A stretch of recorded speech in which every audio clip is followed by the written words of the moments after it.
Bom dia, irmãos. Graça e paz do nosso Senhor Jesus. Eu só vou apresentar o nosso irmão Davi. Ele está conosco nessa manhã. Ele é o missionário que a nossa igreja tem ajudado lá na França. Vou tentar falar o nome da igreja. Église Bonne Nouvelle. Isso mesmo. Église Bonne Nouvelle. Ele vai falar um pouco mais do ministério dele, mas quero agradecer em nome de toda a igreja ter você aqui com a gente. É um tempo precioso que a gente tem. E pedir para você falar um pouco do seu ministério para a igreja, para que a gente possa conhecer um pouco mais. Obrigado, Renan. Para mim é um privilégio estar aqui. Somos muito gratos a Deus por todos aqueles que cooperam com a gente na obra missionária na França. Na abertura do culto, foi lida a passagem de Gênesis, capítulo 4, e tem um verso que me fala muito ao coração sempre que eu estou orando. Ali na França tem uma praça que se chama Praça da Concórdia. E é engraçado porque ali foi onde ocorreram os maiores massacres, inclusive o maior massacre de cristãos protestantes. Foi um derramamento de sangue. Numa noite, mais de 200 huguenotes foram assassinados, e isso provocou uma perseguição na França, onde aproximadamente 30 mil protestantes foram mortos naquela época, naquela geração.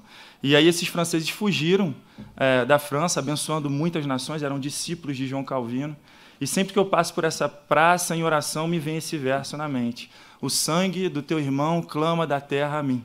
E eu tenho isso no meu coração, uma espécie de retribuição que eu posso, pela graça de Deus, prestar, uma expressão de gratidão a Deus por estar ali, tentando abençoar aquela terra que abençoa tanto. Os primeiros missionários que chegaram nas Américas chegaram na Baía de Guanabara, na época era a França Antártica, e eles foram perseguidos e assassinados ali no Rio de Janeiro. Os primeiros missionários, os primeiros a celebrarem a primeira ceia das Américas, a constituir a primeira confissão, a Confissão de Guanabara das Américas. Então a gente tem uma gratidão a Deus e deveria expressar gratidão a Deus por esse povo que nos tocou e que deixou esse legado para a gente. Estamos na França, onde menos de 2% da população é protestante, é considerada a nação ocidental mais resistente ao Evangelho. A tradição permanece católica, a prática é ateia, pós-moderna, relativista. A cultura é uma cultura resistente ao Evangelho. Mas, pela graça de Deus, a gente está ali perseverando e crendo no poder do Evangelho. E, pela graça de Deus também, a gente é muito fortalecido por todas as igrejas e todas as famílias que nos apoiam. A gente realmente tem vocês lá no coração como expressão do amém de Deus para a obra que a gente faz. É isso que mantém a gente firme. E o que a gente mais gosta de fazer quando a gente tem a oportunidade de visitar igrejas que nos apoiam é dar essa mentalidade para vocês. Seja em oração, seja através de apoio financeiro. A gente vê vocês como alguém que está ali do lado da gente, como aquela força que Deus está apresentando para a gente. Então, vocês são realmente aqueles que estão alcançando e promovendo o Evangelho na França. Tá? Então, nossa igreja hoje está uma frequência em torno de 30, um pouco mais de 30 pessoas, depois de quase 9 anos de ministério ali. Para a realidade da França, de Paris, é algo saudável. A gente quer que seja muito mais, a gente ora, a gente persevera, mas o tempo de Deus é perfeito e a gente está ali perseverando. Amém? Muito obrigado pelo apoio de vocês. E tendo o privilégio de passar a pregação, a meditar no texto bíblico que Deus deseja nos instruir, eu queria compartilhar com vocês sobre a suprema riqueza da graça de Deus. Então, eu queria que vocês acompanhassem comigo a leitura de Efésios, capítulo 2, versos 1 a 10.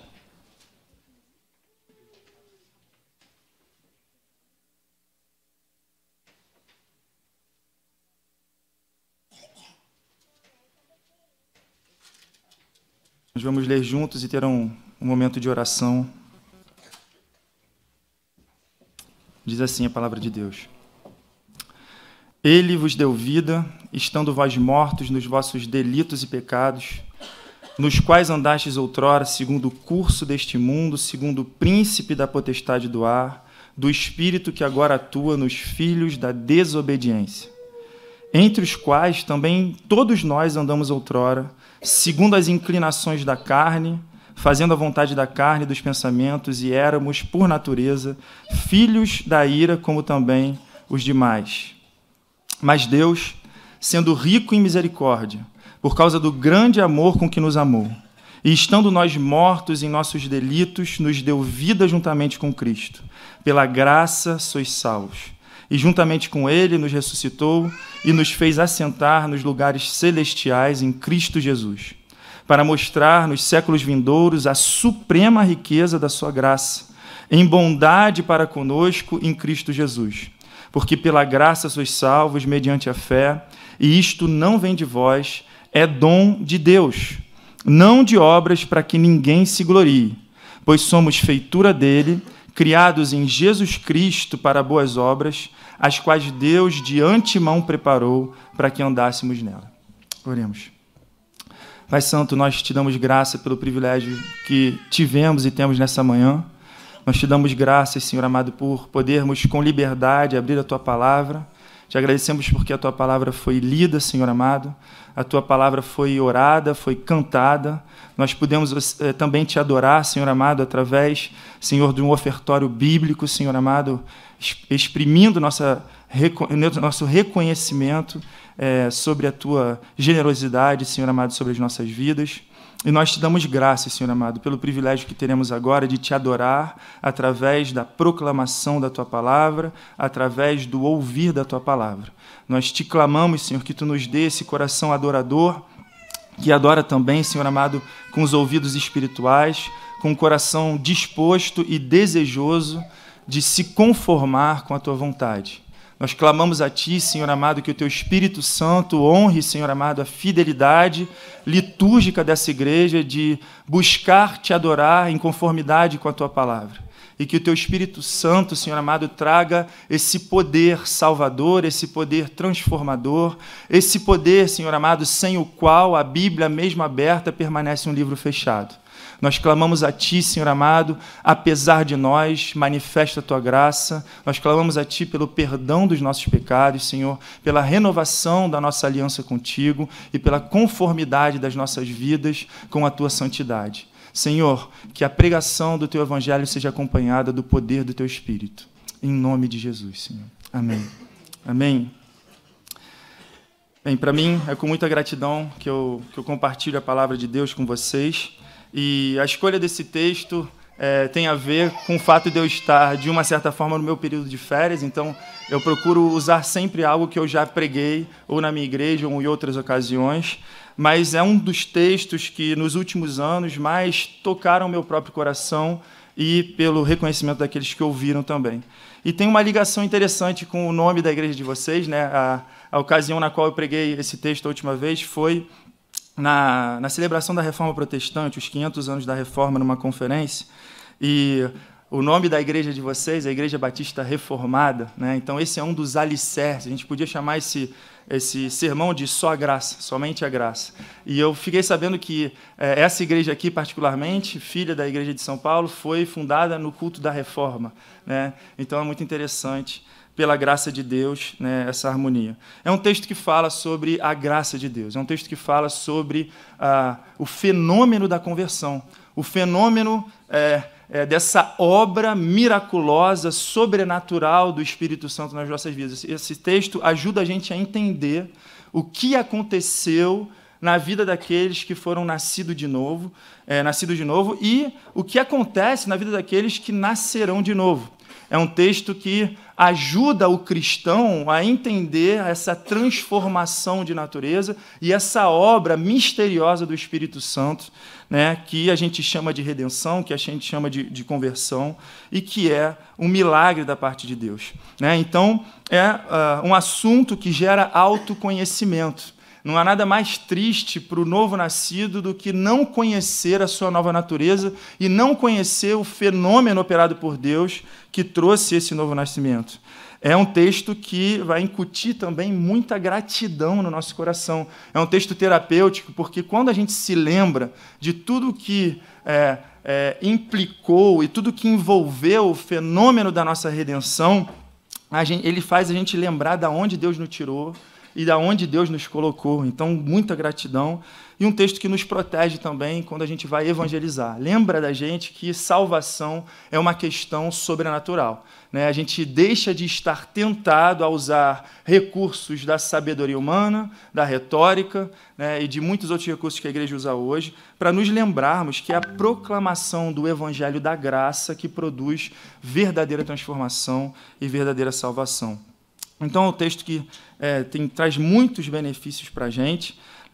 E se a gente for se lembrar dos pilares da Reforma Protestante, né, sola Escritura, né, somente as Escrituras podem fornecer o conhecimento seguro e necessário para a nossa salvação. Né? A gente fala de somente a fé, significa que o único instrumento através do qual a gente se apropria da nossa salvação é através dessa fé, que é um dom de Deus. Então, a instrumentalidade para que a salvação se aplique à minha vida é a fé.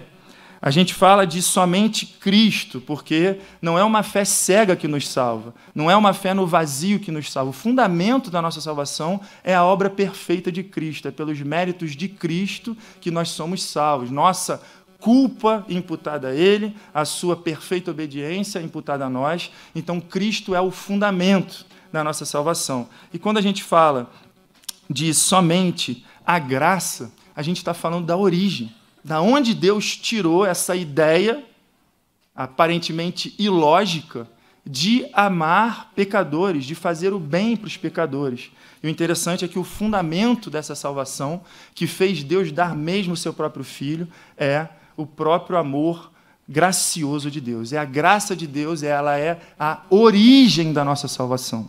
E a gente vai meditar na riqueza dessa graça que dá a Deus toda a glória. O resultado dessa obra, que é fruto da graça de Deus, é o reconhecimento de todos de que Deus é um Deus glorioso, é um Deus digno de adoração. E esse, então, é o grande objetivo desse texto, é provocar a adoração da nossa parte, nós que fomos tocados pela graça salvadora de Deus, e provocar adoração naqueles que serão salvos. E mais do que isso, é mostrar para toda a humanidade, num momento determinado, mesmo para anjos, principados e potestades nas regiões celestiais, o tamanho da glória de Deus. Deus glorifica a si mesmo através do display, através da manifestação da sua graça suprema. É contemplando a graça de Deus, é entendendo a graça de Deus que o nosso coração transborda de adoração. Então, o veículo por excelência de Deus para comunicar na história e por todos os séculos o tamanho da sua glória, o tamanho da sua dignidade de ser adorado, é tratando da situação de pecadores, de seu povo, manifestando a sua graça e fazendo de nós monumentos da sua graça. O verso 7 nos diz o seguinte, que essa grande redenção foi operada em nós para mostrar nos séculos vindouros a suprema riqueza da sua glória, da sua graça, em bondade para conosco em Cristo Jesus. Então, o convite que esse texto faz a nós é o convite à contemplação da imensurável e infinita graça de Deus, da suprema riqueza da sua graça. Deus quer que o seu povo compreenda, desfrute e comunique a sua suprema graça. Essa é a verdade central que nós vamos meditar nesse texto. Nós somos monumentos da graça de Deus. Como Deus glorifica a si mesmo de forma suprema através da salvação de homens e mulheres manifesta em Cristo Jesus. E nós seremos monumentos da graça mais evidentes, né? O maior veículo de evangelização é a contemplação de pessoas que tiveram as suas vidas transformadas pela graça de Deus e que são capazes de discernir e explicar o porquê dessa transformação, né?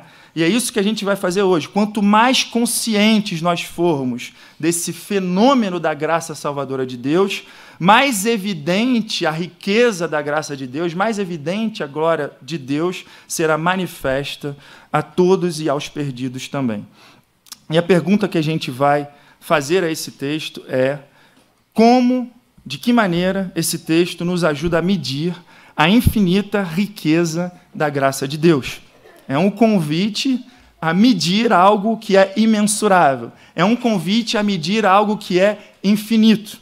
O texto mostra que a graça de Deus é de uma riqueza suprema. Mas a intenção de Paulo, ao escrever essa frase, não é fazer a gente desistir de mergulhar e de perscrutar as insondáveis riquezas de Deus. Ao contrário, essa será a ocupação pelos séculos dos séculos de todos os cristãos. Conhecer, contemplar, desfrutar, entender cada vez mais a riqueza da graça de Deus. Então, esse texto, ao invés de ser um desencorajamento à contemplação da graça de Deus, é um encorajamento a um mergulhar naquilo que nós podemos e naquilo que nós faremos por toda a eternidade e começar desde já a mergulhar na graça de Deus. De que forma a gente pode começar a tentar medir aquilo que é imensurável? Primeira verdade é que, para medir a infinita graça de Deus, nós necessitamos de uma definição bíblica do termo graça, né? Certa vez, Paul Washer disse que, provavelmente, o lugar de maior idolatria nos nossos dias é dentro da igreja. E o que ele quis dizer com isso? Com a incapacidade do povo de Deus de definir termos bíblicos biblicamente. O que isso quer dizer? Que a gente ouve certas frases, certos jargões e certos termos que são bíblicos e que fazem parte do nosso diálogo, do nosso vocabulário. Mas dificilmente, a hora que a gente fala glória, ou a hora que a gente fala graça, ou misericórdia, nós usamos o conceito bíblico para preencher esses termos. Então, às vezes, a gente pode usar mesmo o nome de Jesus, mas ter ideias completamente variadas de Cristo. Às vezes, a gente está em momentos de aconselhamento pastoral e a gente procura mostrar como a Bíblia apresenta a Deus. E chega a um determinado ponto, a pessoa vira para a gente e fala: não, mas eu não creio que Deus possa ser assim tão severo. E o que a gente deve falar para essas pessoas com muito amor é: o problema é que você está crendo mais na sua ideia de Deus, idolatria, do que no conceito bíblico de Deus. Então, a gente precisa definir os termos bíblicos biblicamente. E o que a Bíblia nos informa quando a gente busca, né, o termo no original e os contextos onde ele aparece na palavra de Deus? O que a Bíblia nos fala sobre a graça de Deus? A graça vem da raiz caridade, né, que significa um favor, uma benignidade, uma bondade feita àquele que se encontra num estado de necessidade. Graça, como a gente define de uma forma bíblica também, usualmente na igreja, a gente vai chamar de favor imerecido. Eu acho que essa é a definição mais concisa que a maioria de nós carrega. Graça é o favor imerecido de Deus. E é interessante, porque o contexto bíblico nos revela, de muitas maneiras e em muitas ocasiões, que, de fato, a graça precisa ser entendida num contexto onde aqueles que recebem o favor de Deus não fizeram nada para merecê-lo, mas, pior do que isso, eles fizeram por merecer algo diferente. A manifestação da justa ira de Deus, a retribuição da forma como a gente vive, dos nossos pecados. Mas o interessante a contemplar dentro da Bíblia é que a graça não é somente algo que Deus faz por nós em relação à nossa condição de pecadores. A graça faz parte de um atributo inerente de Deus, independente do pecado. Então, quando a gente fala da graça como um Deus abençoando pecadores e redimidos. Todos somos pecadores, mas tem aqueles que já foram salvos, os que não foram salvos, e a graça de Deus é um favor geral de Deus para toda a humanidade. Correto? A graça de Deus, ela também é particular, ela se manifesta com uma bondade muito mais intensa sobre a vida dos redimidos. Então a gente tem essa graça particular para o povo de Deus que salva, santifica esse povo, perdoa, restaura. Mas a graça de Deus, ela não pode ser somente definida em relação ao nosso pecado, ao nosso merecimento ou imerecimento. A graça de Deus é parte do caráter de Deus, dos atributos inerentes de Deus, atributos morais. A graça de Deus é uma manifestação do amor de Deus. E no que diz respeito a nós, ela é a manifestação mais importante do amor de Deus. Ela é a manifestação mais gloriosa do amor de Deus. Porque o amor de Deus é o amor perfeito. O texto nos diz, por causa do grande amor com que nos amou, sendo rico em misericórdia. Esse amor, grande amor com que nos amou, no texto é o ágape, aquele amor que não é um amor somente de retribuição, é um amor que compreende a graça de Deus, porque é o amor que se doa. Mas o interessante é que a graça de Deus, que vai resumir esse ato de amor de Deus, é algo que faz parte da suprema riqueza do amor de Deus. O amor de Deus é um amor generoso. E a gente vai compreender por que isso é importante. Porque quando nós definimos a graça simplesmente como algo que se reporta ao nosso pecado, à nossa miséria, ao fato daquilo que nós não merecemos, nós, às vezes, nos arriscamos a considerar que precisamos nos manter debaixo da graça de Deus para que Deus permaneça sendo gracioso. A graça de Deus nunca depende do nosso comportamento. E de cara é importante a gente se lembrar. Ela é fruto do caráter de Deus. O amor de Deus é perfeito, o amor de Deus é zeloso, por isso ele pune o pecado.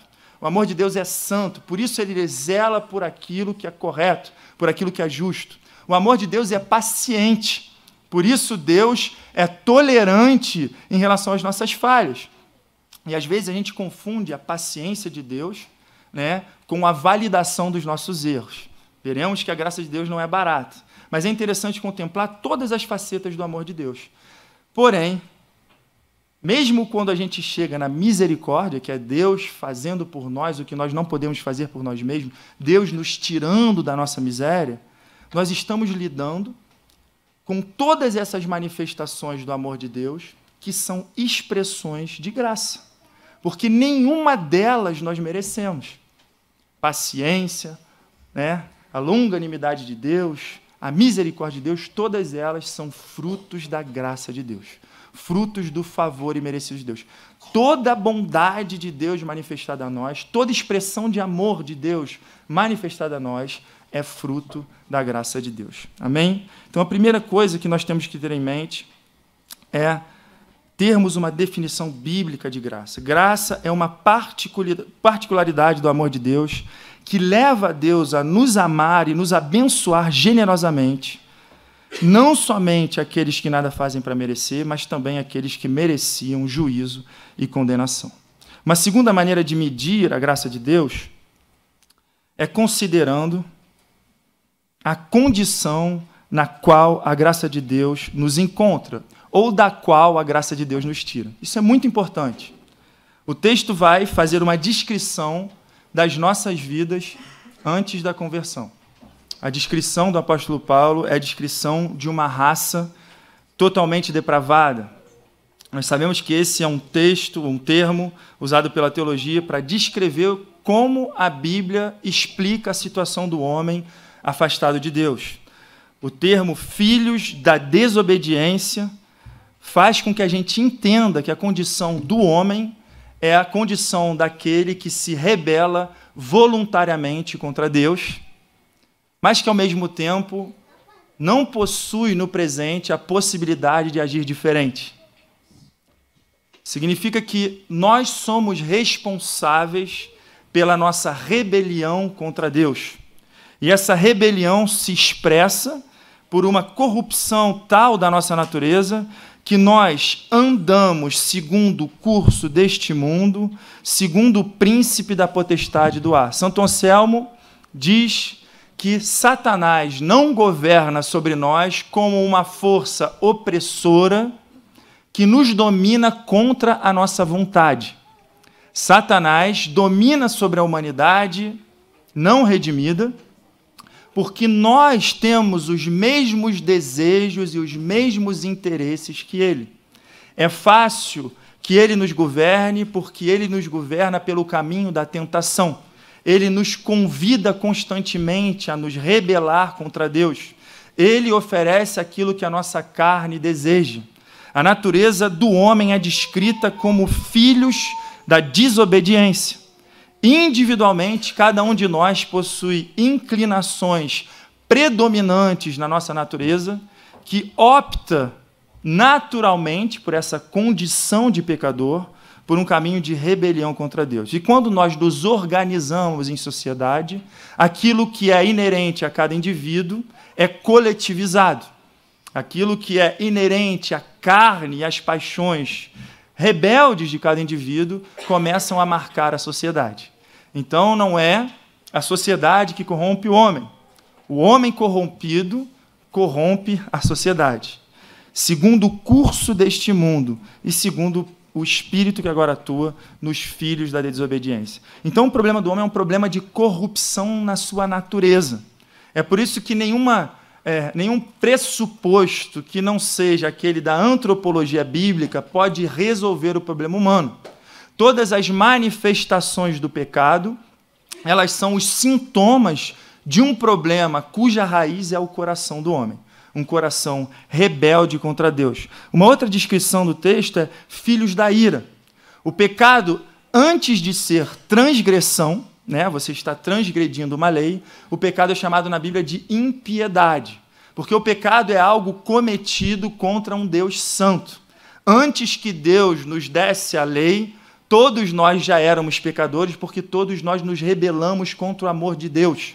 Deus nos criou para viver uma vida bela. Deus nos criou para viver uma vida que Ele vive, uma vida de amor a Deus acima de todas as coisas e ao próximo como a nós mesmos. Nenhum legislador vai jamais se levantar contra a concordância que não há exigência mais legítima para a humanidade do que viver uma vida agradável, uma vida de amor, uma vida agradável ao Criador e ao próximo. Mas nós nos rebelamos contra Deus e nos tornamos, por impiedade, transgressores. E Deus, para deixar ainda mais claro para nós o quão boa é a sua lei e o quão incapazes nós somos de cumpri-la, Ele nos deu uma lei que revela. Quando nós falamos de transgressão, nós falamos de algo sobre o pano de fundo da lei de Deus. E quando nós vamos para a lei, a gente pode concluir como o apóstolo Paulo, na iminência da sua conversão, dizendo que aquele bem que a consciência dele e que a lei de Deus exigiam dele, ele não tinha capacidade de fazer, e nós, portanto, nos tornamos transgressores da lei. E o que a nossa transgressão provoca em Deus? Nós somos chamados aqui de filhos da ira. Em pecado nascemos, em pecado me concebeu minha mãe. Então, nós já nascemos com essa atitude de rebelião contra Deus, com essa natureza de rebelião contra Deus, e nós somos, portanto, filhos da ira. Isso diz respeito à nossa condenação. Filhos da ira significa que aquilo que nós podemos esperar da parte de Deus é a sua justa retribuição ao nosso pecado. Nós somos também, segundo esse texto, totalmente incapazes, porque ele nos descreve como mortos nos nossos delitos e pecados.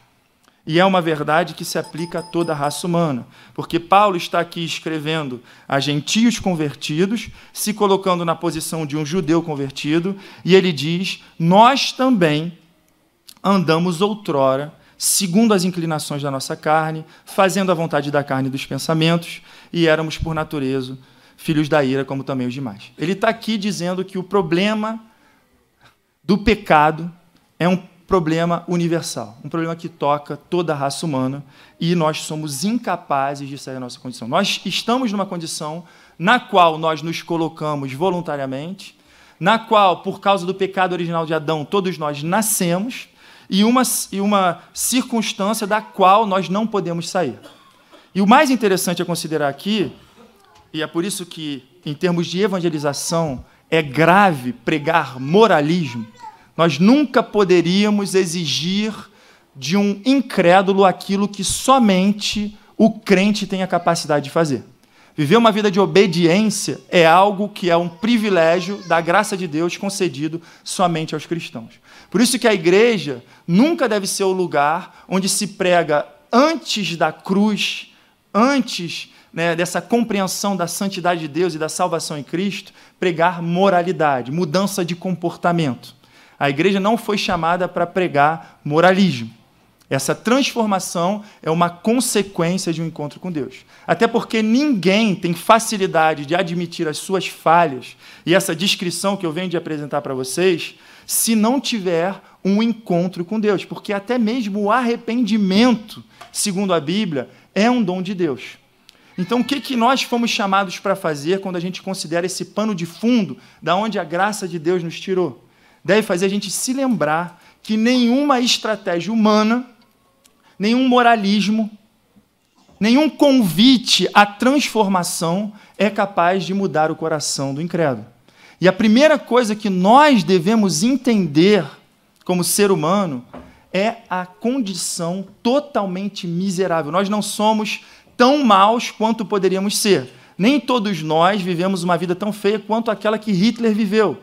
Mas todos nós fomos corrompidos na raiz, no coração. E como a fonte está contaminada, todas as nossas faculdades também estão. O que significa dizer que todos nós temos o potencial para sermos tão maus quanto Hitler foi. E a realidade é que somente a graça de Deus, como diz Agostinho, pode nos perdoar dos pecados que cometemos, mas também nos impedir de pecar naquelas áreas em que ainda não caímos. Então, é interessante, na consideração da onde Deus nos tirou, é nos lembrarmos que o ponto de referência para nos vermos como pecadores não é a comparação das nossas vidas. Não é olhando, não, tudo bem, eu olho para o irmão tal, ele é mais santo que eu, mas se eu olhar para o irmão Y, a coisa já é diferente. E a gente vai tentando se sentir melhor diante de Deus, comparando as nossas vidas a uns e a outros. Mas a realidade é que nosso ponto de referência é Deus. Por isso que o texto diz, nós éramos filhos da ira. A ira de quem? A justa ira de Deus, porque Ele é um Deus santíssimo, Ele é um Deus bom, né? E nós éramos filhos da desobediência. Essa desobediência em relação a quem? É a Deus. O ponto de referência é Deus. Mas a única forma de conduzir alguém até o arrependimento é conduzir essa pessoa até a presença de Deus. Porque é muito fácil compararmos nossas vidas, mas quando a gente olha para o caráter de Deus, ninguém pode se considerar digno de ser salvo. Quando a gente olha para a forma como Cristo viveu, ninguém pode se considerar tão importante como o Evangelho da autoajuda tem pregado.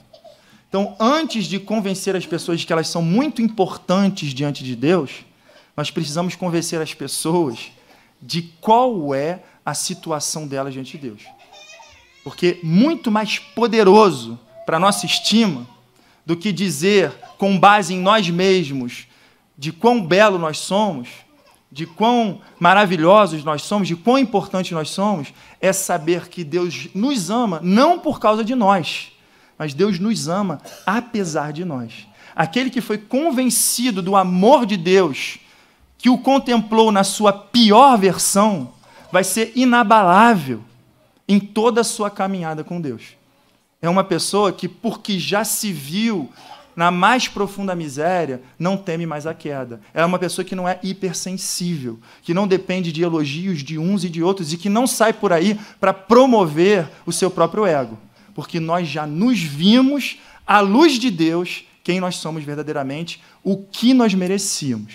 Não é possível medir a riqueza da graça de Deus sem considerar a suprema miséria na qual nós nos encontramos. O céu estrelado das manifestações da graça de Deus brilha muito mais forte sob o pano de fundo da escuridão da nossa miséria. E é por isso que nós precisamos pregar a real condição humana. A autoajuda não coopera para o entendimento do Evangelho. Uma terceira verdade do texto, para medir a graça de Deus, é considerar no lugar onde a graça de Deus nos colocou. Então, ela nos tirou da mais profunda miséria e nos colocou no lugar mais elevado. O texto nos diz, no verso 5, que estando nós mortos em nossos delitos e pecados, Deus nos deu vida juntamente com Cristo. Pela graça sois salvos. E juntamente com Ele nos ressuscitou. Nós passamos de uma condição de mortos a uma condição de vivos com Cristo. É uma vida de extensão ilimitada. Essa ressurreição inaugurada por Cristo é uma vida eterna, uma vida de duração eterna, mas uma vida de qualidade eterna. A gente fala que o pecado trouxe a morte em 3 dimensões: a morte física, a morte espiritual, e a morte eterna como consequência da nossa rebelião contra Deus quando nós não encontramos redenção. Então, Lloyd Jones ele costuma dizer que o ser humano está desequilibrado porque o seu espírito foi morto. Nós estamos separados de Deus. Ora, quem governa são as paixões da alma, do intelecto, ora, quem governa são as paixões do corpo. Nós temos dificuldade de ter domínio próprio. E a realidade é que quando Jesus Cristo nos salva, quando nós ressuscitamos com Cristo, o que é que está acontecendo? Nós estamos renascendo nessas 3 dimensões também. O Espírito Santo fazendo habitação em nós, começa uma nova vida que se mostra primariamente pela transformação do caráter, pela capacidade de nos conformarmos à vontade de Deus, pela capacidade de obedecer a Deus. De filhos da desobediência, nós passamos a ser o que no verso 10 nos diz: somos feitura dele, criados em Cristo Jesus para boas obras, as quais Deus de antemão preparou para que andássemos nela. Aqueles que não conseguiam viver senão em desobediência, começam a viver progressivamente de forma frutífera e numa progressão de conformidade com o caráter de Deus. O que o Evangelho opera em nós é uma mudança de posição legal. Nós éramos filhos da ira e condenados. Hoje nós somos ressurretos com Cristo. O que é a ressurreição na obra da redenção? É a confirmação da parte de Deus de que o sacrifício de Cristo foi perfeitamente aceito pelo Pai. Ele conseguiu restaurar e conseguiu perfeitamente cumprir essa expiação perfeita. A expiação perfeita de Cristo foi a vida perfeita de obediência que todos nós devemos a Deus e o sofrimento da nossa condenação, que era digna de uma eternidade de punição, condensada na cruz de Cristo durante as 3 horas do Calvário. Então, ele tomou os seus méritos e me concedeu diante de Deus, ele tomou a minha punição e sofreu no meu lugar. E qual foi a forma do juiz, seu Pai Celeste, Deus Pai, de confirmar? Foi ressuscitando Jesus dentre os mortos e nos ressuscitando com Cristo para uma vida de progressão moral e para uma vida de não somente uma mudança de posição legal, uma posição diante do juiz, mas também uma vida de transformação, uma nova natureza. De mortos para Deus, passamos a estar vivos para Deus. Num determinado ponto da nossa existência, da nossa história, nós que resistimos à pregação do Evangelho, nós que não gostávamos de nos reconhecermos como pecadores, confessamos as nossas falhas, nos entristecemos em relação à condição na qual nós estávamos e ansiamos ardentemente nos vermos numa outra condição. É por isso que não dá para banalizar a graça de Deus. A graça de Deus nos encontra numa situação de extrema miséria e ela nos dá esperança. Esperança para o perdido e esperança para o caído. Porque se a graça de Deus me encontrou no meu pior momento, não importa o pecado que eu cometa hoje, vai ser a mesma graça que me dará estímulo para a restauração. Mas essa graça de Deus, que me trouxe a admiração sobre a vida nova, é a mesma graça de Deus que faz com que eu deseje me desapegar do pecado. Ninguém pode dizer que foi tocado pela graça de Deus se ele não se desprende do pecado, se ele não progride em santidade. Então, é uma mudança, é uma remontada, nos tirando da condição da mais extrema miséria e nos colocando nas regiões celestes. O mais interessante é a esperança que a gente encontra nesse texto, porque Paulo está falando de uma realidade, usando um tempo verbal passado, mas ele está falando de uma realidade futura. Olha que interessante, ele diz que ele nos colocou nas regiões celestiais, em Cristo Jesus. Isso quer dizer que hoje, não importa qual seja a minha condição moral ou a minha condição física, não importa se eu estou doente, moralmente, espiritualmente ou fisicamente, não importa as circunstâncias que eu enfrento, a realidade mais segura da minha vida é a certeza inabalável que eu já estou com Cristo nas regiões celestes. Eu já pertenço ao reino celestial, num lugar onde eu não tenho mais necessidade de hospitais, não tenho mais necessidade de advogados, não tenho mais necessidade de penitenciárias, policiais, num lugar onde nós estamos já perfeitos pela segurança que o Evangelho nos dá. E isso deveria trazer uma esperança para a gente no aqui e agora. Isso deveria dar paciência para a igreja no trato com os irmãos.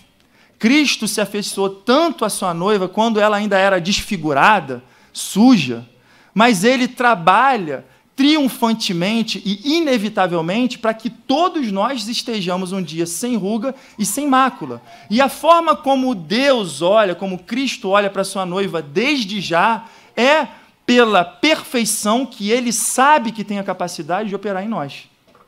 E nós deveríamos tratar da mesma forma os nossos irmãos. Porque o meu irmão, por mais que ele teste a minha paciência, por mais oscilante que ele seja na fé, ele já é perfeito no céu, tão perfeito quanto Cristo. E a minha vida deve ser vista da mesma forma, porque eu já peguei muitos casos de aconselhamento pastoral onde a maior dificuldade foi de alguém que viveu uma vida muito bela com Cristo durante um tempo, caiu num pecado grave e não crê que ele possa ser restaurado. Mas a realidade é que até mesmo essa queda, até mesmo esse derrapar, esse pecado, estão servindo à perfeição que Cristo vai extrair na vida dessa pessoa. Então, a contemplação da graça de Deus é combustível para a restauração e para a santificação. A igreja deveria muito mais se ocupar de estimular os seus membros a buscar positivamente a santidade do que ficar lutando do púlpito com pequenos pecados. Eu creio que o parâmetro de santidade na igreja cai e caiu na nossa geração porque a gente tem colocado muito mais ênfase no aspecto perdoador da graça de Deus, que é real e não pode ser esquecido, do que no aspecto santificador da graça de Deus.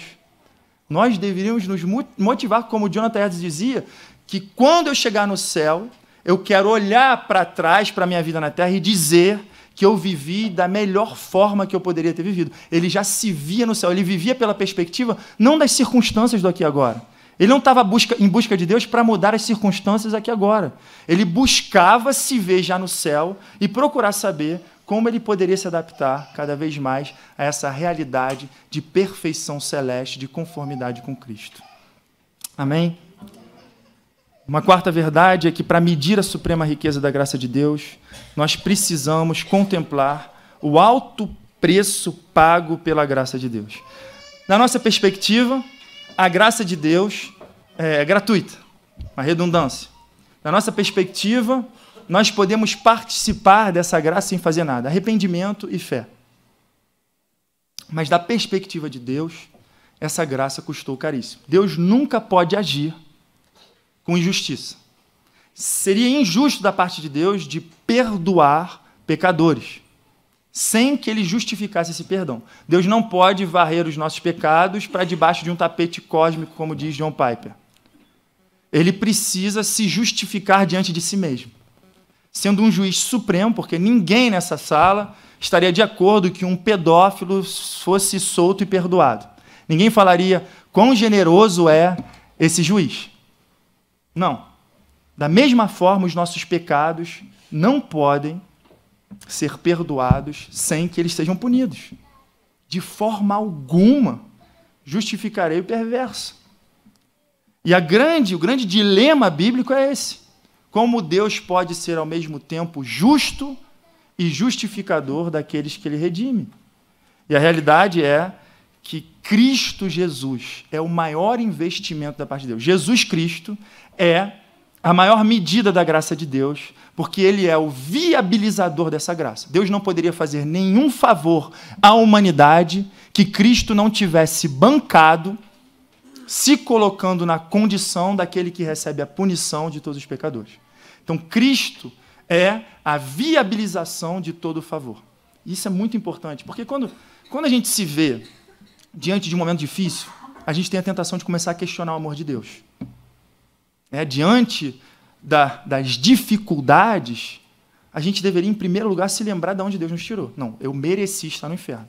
O que eu sofro hoje é infinitamente mais leve do que eu merecia sofrer por conta da minha condição diante de Deus. Isso já resolve, terapeuticamente, 80% das nossas reclamações.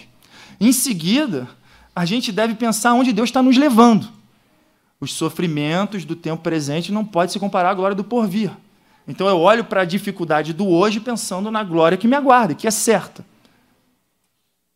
Mas, sobretudo, eu nunca vou poder chegar para Deus e questionar o seu amor, porque o melhor de Deus, em termos de transformação, ainda está por vir. Mas o melhor de Deus já veio.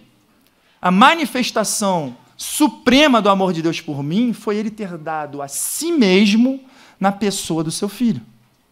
Pensem no nível de sofrimento de Deus Pai ao contemplar o seu único Filho, o amado, na cruz por causa dos meus pecados. A nossa estima está na revelação do amor do Pai na face do Filho. Jesus Cristo teve essa generosidade, a suprema riqueza da graça de Deus, revelada por nós em Cristo. Nós fomos ressuscitados juntamente com Cristo, somos feituras dele, criados em Cristo, porque Jesus Cristo é a medida suprema da graça de Deus. Qual é a maior riqueza que Deus poderia nos dar? Aquilo que Ele mais ama, o seu próprio Filho. E qual é a maior riqueza que Ele poderia fazer em nós? Não é simplesmente chegar no céu e não ter necessidade de hospitais, não ter necessidade, né, de terapeutas e de todos esses recursos que tentam lidar com a miséria humana. Não, a bênção suprema celeste não é a melhoria das circunstâncias. É a união e a conformidade com Cristo. Algo que podemos desfrutar desde já. Então, Jesus Cristo, Ele é a maior expressão da graça de Deus, Ele é a maior manifestação da graça de Deus. Ele é a revelação inédita de Deus, um Deus indubitavelmente por nós. Mas Cristo, sendo essa manifestação suprema da graça de Deus, Ele também está apontando para essa riqueza suprema. E o último ponto é que, para medir a suprema riqueza da graça de Deus, nós precisamos nos ancorar no caráter do próprio Deus. Todas as expressões da graça de Deus, da onde Ele nos tirou, onde Ele nos colocou, o quanto Ele investiu, o próprio Cristo, todas essas manifestações da graça de Deus são apenas algumas réguas para a gente tentar medir a sua graça. Mas da onde vem tanto amor por nós, tanto amor por pecadores? E o verso 4 nos dá uma resposta muito poderosa. Ele diz: mas Deus, sendo rico em misericórdia, por causa do grande amor com que nos amou, estando nós mortos em nossos delitos, nos deu vida com Cristo, pela graça sois salvos. E no verso 7 ele diz o seguinte: para mostrar nos séculos vindouros a suprema riqueza da sua graça, em bondade para conosco em Cristo Jesus. Porque pela graça sois salvos. Quando a gente contempla todas as manifestações da graça de Deus, nós estamos seguindo pistas na direção da fonte suprema desse amor. E o mais importante é que Deus não esteve procurando em nós motivos para nos amar. Deus não estava sondando a minha vida, o meu comportamento, a minha performance espiritual, a minha disciplina espiritual. Todas essas riquezas são maravilhosas e são frutos da graça de Deus. Mas não importa se eu tive um dia bom ou um dia mau espiritualmente, Deus não estava fora de si procurando razões para nos amar. Quando Deus quis nos amar, foi suficiente que Ele olhasse para dentro de si mesmo, para dentro do seu caráter, para dentro da definição bíblica do seu ser. Deus é amor. Deus é uma fonte suprema, inesgotável e infinita de amor. A grande riqueza de Deus se mostra na sua capacidade de ser generoso em amor. Os mais ricos demonstram isso não pelo acúmulo de benefícios, mas pela capacidade que eles têm de doar, sem jamais se esgotar. E essa é a realidade de Deus. Nós não podemos nos mover nem 1 milímetro para a direita, nem 1 milímetro para a esquerda, para que Deus nos ame mais ou para que Deus nos ame menos. A única constante na minha vida, no meio de todas as minhas inconstâncias, no meio dos meus progressos e das minhas oscilações espirituais, a única constante na minha vida é a graça de Deus. Essa graça de Deus revelada em Cristo Jesus. Essa graça de Deus manifesta na provisão de uma justiça estrangeira para que eu possa me apresentar na presença dele com uma justiça perfeita. Quando nós caímos em pecado, quando nós oscilamos na fé, nós recorremos ao banco da graça de Deus para a nossa restauração, que nos perdoa e nos santifica. E quando nós progredimos na fé, nós não somos tentados pelo orgulho espiritual, porque nos lembramos que são méritos da graça de Deus em nós. Por isso que os reformadores chegaram a essa conclusão. Somente a graça de Deus é a fonte da nossa salvação. Nós não dependemos de nada além da graça de Deus manifesta em Cristo para a nossa salvação, nem para a manutenção da nossa fé. A graça que perdoa é a graça que santifica. E toda a glória deve ser dada ao Deus de toda a graça. Amém? Vamos ter um momento de oração.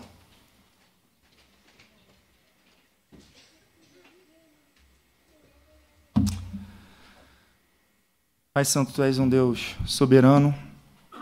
Pai Santo, e aprove a Ti, Pai, provocar esse distúrbio, Senhor amado, em meio à meditação da Tua palavra.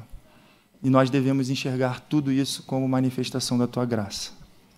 Desperta-nos, Senhor amado, para a nossa condição, pois nós somos falidos, Senhor amado, fisicamente, nós somos falidos, Senhor amado, moralmente, espiritualmente. Senhor, o vírus da morte está correndo, Senhor amado, pelo nosso corpo.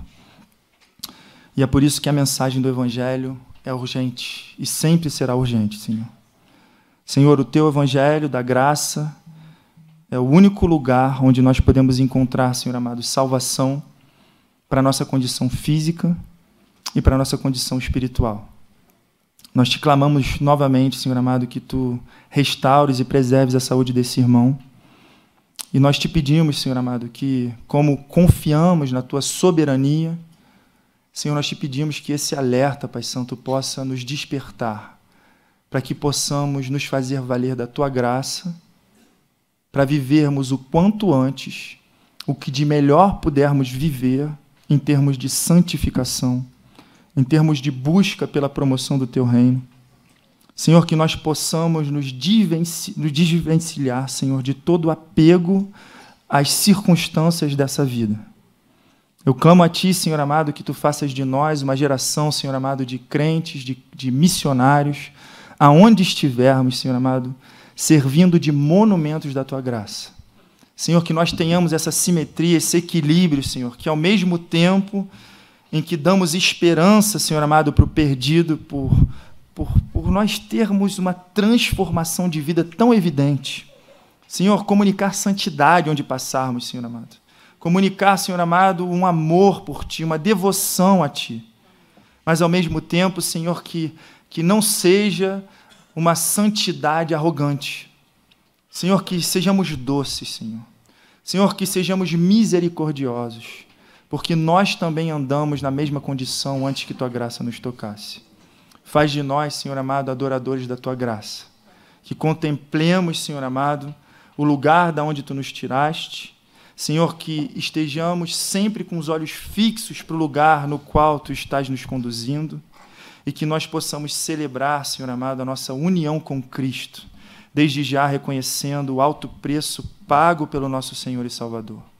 E, Senhor, que tudo isso nos conduza à adoração e à contemplação da suprema riqueza da Tua graça. Pai Santo, nós te agradecemos e te louvando, pedindo a ti, Senhor, que tu faças de nós monumentos ainda mais evidentes da tua graça. Amém. Amém, Senhor.